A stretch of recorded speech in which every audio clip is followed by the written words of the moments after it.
그럼 지금 이제 부동산 시장이 많이 조정을 받고 있지만 시장이 붕괴됐다고 볼 수는 없는 거거든요. 시작하는 하락 초입장의 모습이죠. 왜냐하면 작년부터 이미 거래는 뚝뚝 떨어졌어요. 이제 호가가 너무 올라가서 사람들이 살 용기를 못 내는 거예요. 저걸 어떻게 해서 너무 비싸다. 호가 너무 비싸요.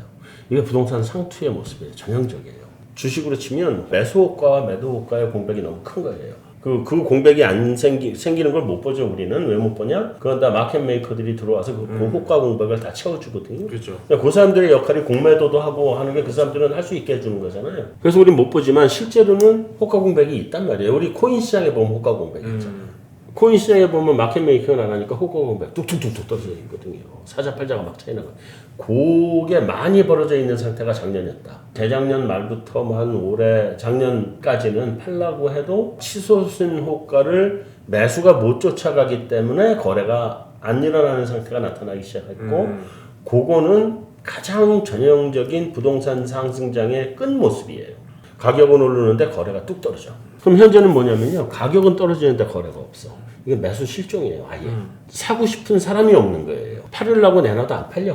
근데 아직까지 가격은 안 떨어져요. 왜 안 떨어질까? 왜 떨어진 가격이 거래가 돼야 되는데 거래가 안 되니까 실거래가가 안 떨어지는 거예요. 그치만 호가로는 이미 많이 떨어져 있어요. 그래서 호가로는 지금 서울 수도권 대부분의 지역이 한 20% 이상 떨어져 있어요. 이 상태가 좀 더 갈 거예요. 정말 정책 내놓으면 분위기는 바꾸는데 그게 본격적인 상승세로 가려면 시간이 한 1년 이상 걸려요. 2017년에 문재인 정부 들면서 공급 억제 정책을 쓰기 시작했단 말이에요. 그러니까 사람들의 기대가 공급이 안 되겠네? 세금 때린다고 사람들이 파나요? 기다리죠. 다 세금으로 다 뺏길 텐데 왜 팔어? 파나 안 파나 똑같은데. 구축도 공급이 확 줄어버렸고 경기 안 좋으니까 신축도 뭐 안 좋았죠 그때. 근데 어쨌든 공급이 이렇게 저기 하니까 부동산 시장이 다시 돌아서서 가버린 거예요. 지방은 꺾여서 내려가다 돌아왔고요. 서울 수도권은 꺾이려고 하다가 돌아섰고. 원래는 2018년, 19년에 미국 경기가 터지면서 부동산도 한번 꺾였어야 돼요. 2020년에 그게 이제 경기가 자연스럽게 꺾이면서 부동산 가격도 조정받고 모두 제대로 받았어야 되는데 팬데믹이 터져버리면서 돈을 무한대로 쏟아붓다 보니까 집값이 안 떨어진 거예요. 그렇죠. 더 올라가 버렸어요. 집값 조정을 안 받았어요. 이렇게 오랜 부동산 상승 국면을 제가 처음 봐요.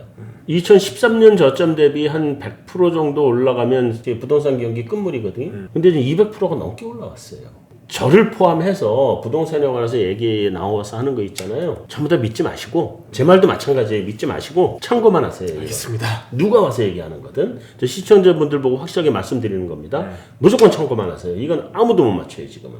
다만 겁나게 많이 올라왔잖아요. 정상적으로 조정을 받아도 많이 받을 거예요.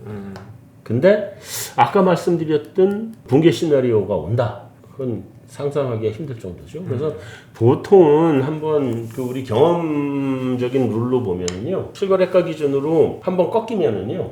최고로 많이 꺾이는 지역이 한 40% 정도 꺾여요. 서브프라임 사태 터질 때는 버블 세븐. 이번에는 뭐 노도강, 마용성 전국이 이름을 다 붙였어. 그러니까 이번에 그때보다 심해요. 그때는 7지역만인데 이번에는 서울 수도권 전체가 다 자기 이름을 갖게 됐어. 그러니까 전체가 다 위험하다. 근데 얼마 전까지만 해도 연준이 좀 잘해서 소프트 랜딩을 해가지고 골디락스를 가면 40%까지는 안 빠지고 한 30% 정도 빠지면 끝나겠네.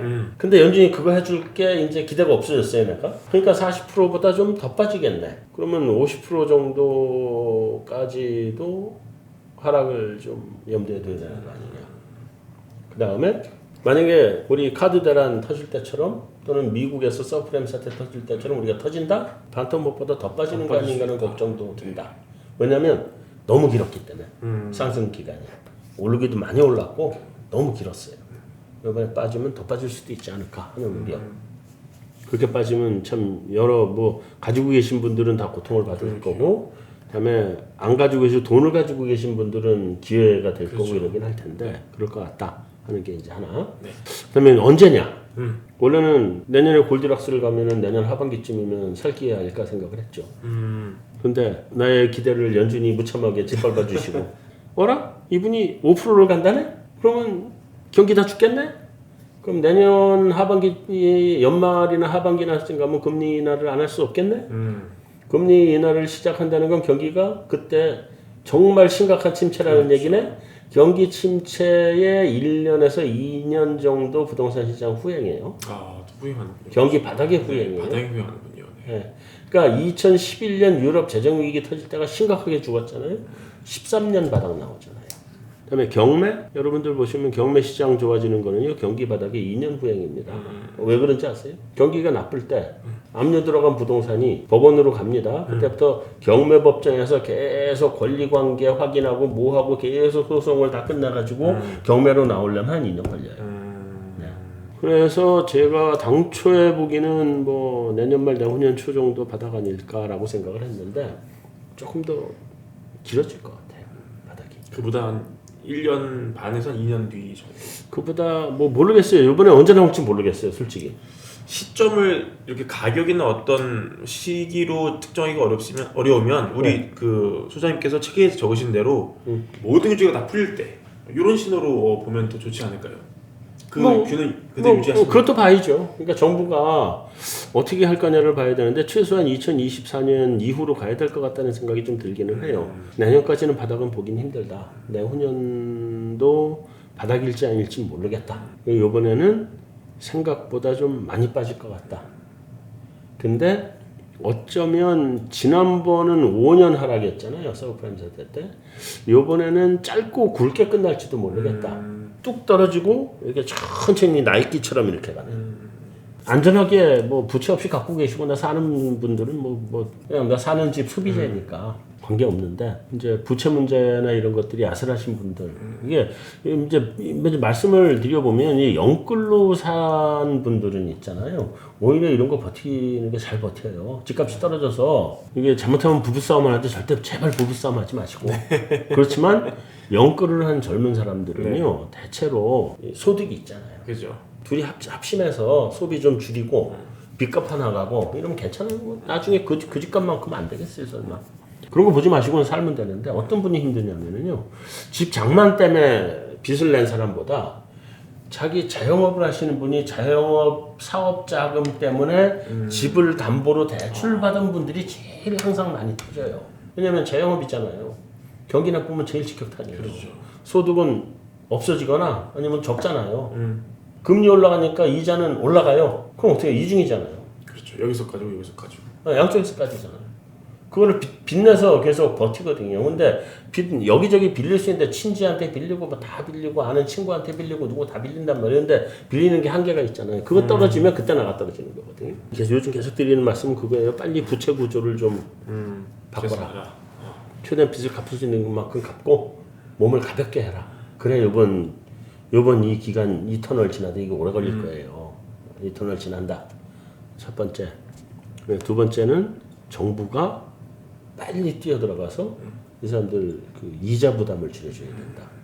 분할 상환을 하게 하더라도 원금은 가급적이면 탕감하지 말고 이자 부담은 줄여주자. 이런 얘기고 이거 보시는 여러분들도 그분들한테 너무 그렇게 좀 박하지는 않게 해줬으면 좋겠다. 왜냐면 동냥하는 사람 동냥 바가지 깨뜨리면 안 되잖아요. 지금 굉장히 힘들거든 그분들. 그러니까 다만 살라고 하시는 분들은 최소한 내년까지는 성급하게 매수를 덤비지 마라. 관망을 해라. 네. 장이 안 좋으면 극단적인 견해가 좀 많이 나오잖아요. 네. 한국이 인구가 빠지는 이 첫 번째 상황을 겪었기 때문에 시장이 안 좋으면은 부동산 시장은 영원히 회복할 수 없을 것이다 이런 견해도 나올 것 같아요. 그거에 대해서도 한 말씀 좀 부탁드릴게요. 인구 구조라는 거는 이게 쉽게 안 바뀌거든요. 트렌드가 그대로 그렇죠, 간다. 맞아. 네. 그런데 그때 제가 강조한 게 하나 있었어요. 앞으로 모든 집은 핵심지에서만 사셔라. 특히나 강북은 광화문 종로를 찍고 강남은 뭐 강남역이나 삼성역을 출퇴근을 30분 이내에 할 수 있는 지역까지만 보셔라. 그리고 모든 수단이 다 가능한 곳. 예를 들면 뭐 GTX 하나로 20분 만에 갑니다. 근데 GTX 끊어지면 집에 못 갑니다. 이런 데는 보지 마시고. 모든 수단으로 한 30분 이내로 갈 수 있는. 지하철도 되고 버스도 되고 자차도 되는. 자차도 되는. 네, 그게 다 돼야 돼요. 거기까지만 그 안에 들어오는 것만 보셔라. 이게 이제 이렇게 얘기했는데 아직까지 그 비는 똑같아요. 핵심지와 비핵심지 사이의 가격 차이는 벌어질 겁니다. 뭐 떨어지든 올라가든 간에 벌어질 겁니다. 계속. 그러면 그때 한 가지 강조한 게 그때 인구수만 생각을 했는데 가구수도 보긴 봤는데 가구수를 제가 중심으로 보진 않았어요.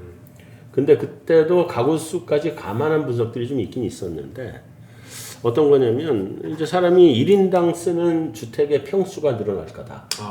뭐 예를 들면 우리 20평대 아파트 방 3개짜리가 아니라 방 2개짜리나 아니면 방 하나만 있는 20평대 이런 거 나올 가능성이 있다라고는 봤는데 그렇게 가진 않는 것 같고 1인 가구나 2인 가구가 방 3개짜리를 쓰는 거예요. 그래서 방 하나는 집사람이 옷방이고 방 하나는 내가 게임하는 게임방이고 쓰는 면적이 늘어나는 거죠. 1인당. 이제 그런 구조로 면적이 늘어나는구나 하고 이제 깨우쳤는데 가구 수는 우리가 2040년 정도까지 늘어요.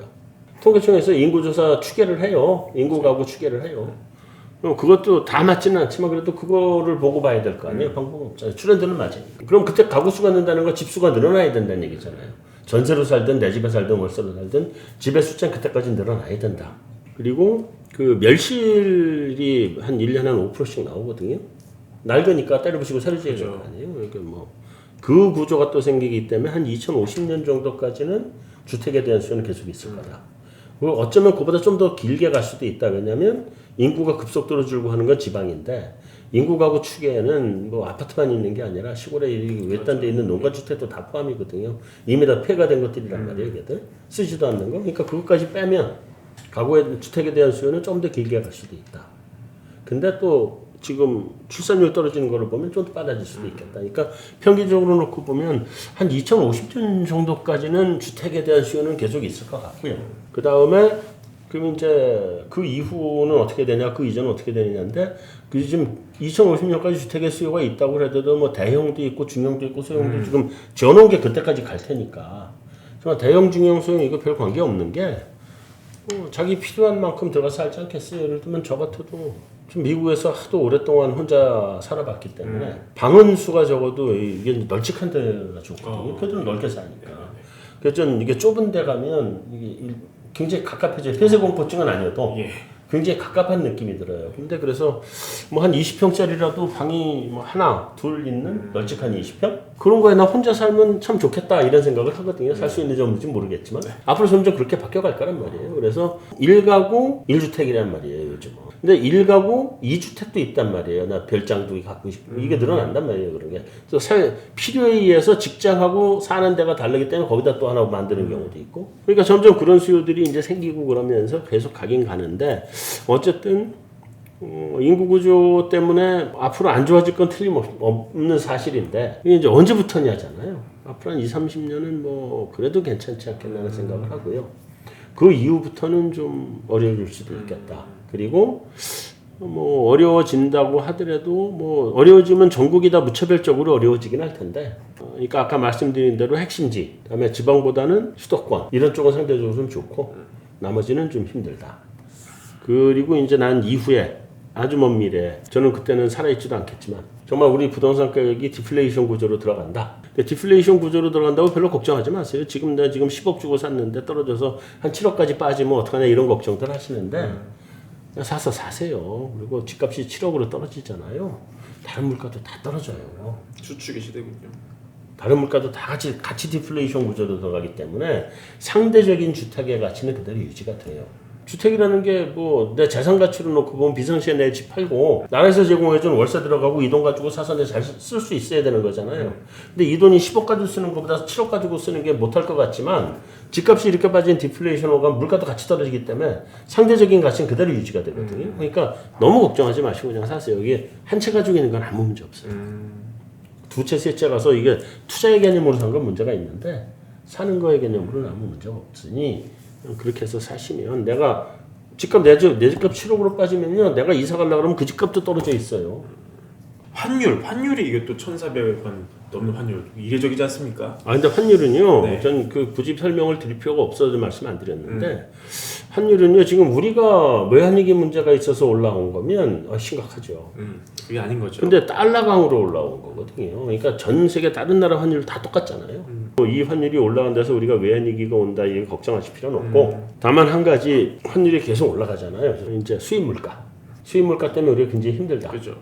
반대로 수출이 강한 기업들은 실적이 상대적으로 덜 나쁠 거다. 예를 들면 삼성전자 제가 또 말씀을 드리는데 삼성전자 실적이 10조 8천억으로 떨어졌잖아요. 15조에서 10조 8천억으로 떨어진 거는 가격이 너무 하락을 해서 또는 물량이 또 같이 줄어서 떨어진 거잖아요. 근데 이제 가격이 더 이상 하락하지 않는 구간에 가고 물량이 더 이상 줄지 않는 구간으로 가면 이 환율이면 돈 남겠죠. 그러면 지금은 그런 것 때문에 힘들지만 조금 지나면 삼성전자, 하이닉스가 좋아질 때도 온다. 왜냐면 수출 많이 하는 애들이니까. 그죠? 좋아질 때가 온다. 그다음에 우리나라 다른 수출 기업들도 마찬가지예요. 제가 반도체만 말씀드렸는데 그것뿐만이 아니라 수출 많이 하는 기업들은 앉아서 300원을 벌고 있다. 아무 원가 안 들어가는 300원을 벌고 있다. 그 생각하셔야 돼요. 그래서 그거는 세계 경기가 조금이라도 돌아서는 모습이 나오려고 할 때 같으면 우리한테 또 굉장히 큰 기회죠. 기회가 되고 반대로 지금 이제 내수 쪽들은 굉장히 고통받을 수밖에 없고요. 그다음에 장바구니 물가 당분간 힘들 겁니다. 그거는 뭐 방법이 없어요. 그다음에 우리 무역 수지 적자 나오는 거 중국 때문에 그렇거든요. 이게 중국이 구조적으로 경기가 워낙 안 좋아서 나오는 문제지. 근데 좀 일시적일 것 같아요. 왜냐하면 뭐 절대 방역, 뭐 다음에 뭐 헝다 이게 구조조정 뭐 이런 그리고 중국이 지금 기업들 재고가 역대 최고로 쌓여 있잖아요. 경기가 안 좋으니까 어디 나가서 물건을 못 사게 만드는데 나 돌아다니지 못하는데 어떻게 물건을 사요? 그런데 이제 절대 방역 이런 걸 좀 풀어주고 지금 우리도 방역 풀기 시작했잖아요. 중국도 취임하고 나면 이제 풀어주지 않겠어요? 그거 좀 풀어주기 시작하고 등등 하면서 중국 경기가 점점 살아나기 시작하면 대중국 무역 수지는 국제로 돌았을 거고 그러면 우리 무역 수지 적자가 이렇게 장기간 오래될 거라고 생각하실 필요는 없다. 그렇다면 우리 경제의 구조적인 문제만 터지지 않는 한 이 환율은 시간이 지나면 뭐 좀 더 올라갈 수는 있을 텐데 해결될 문제다. 미국 금리 인상이 끝나면 우리 환율도 안정화될 것이다. 우리 환율에 신경 쓰지 마시고 미국 금리 인상에 신경을 쓰셔라. 주택 마련 주식 대박 매불이 하나면 오케이입니다. 매불이 구독 누르시면 부자 됩니다. 좋아요 누르시면 더 부자 됩니다.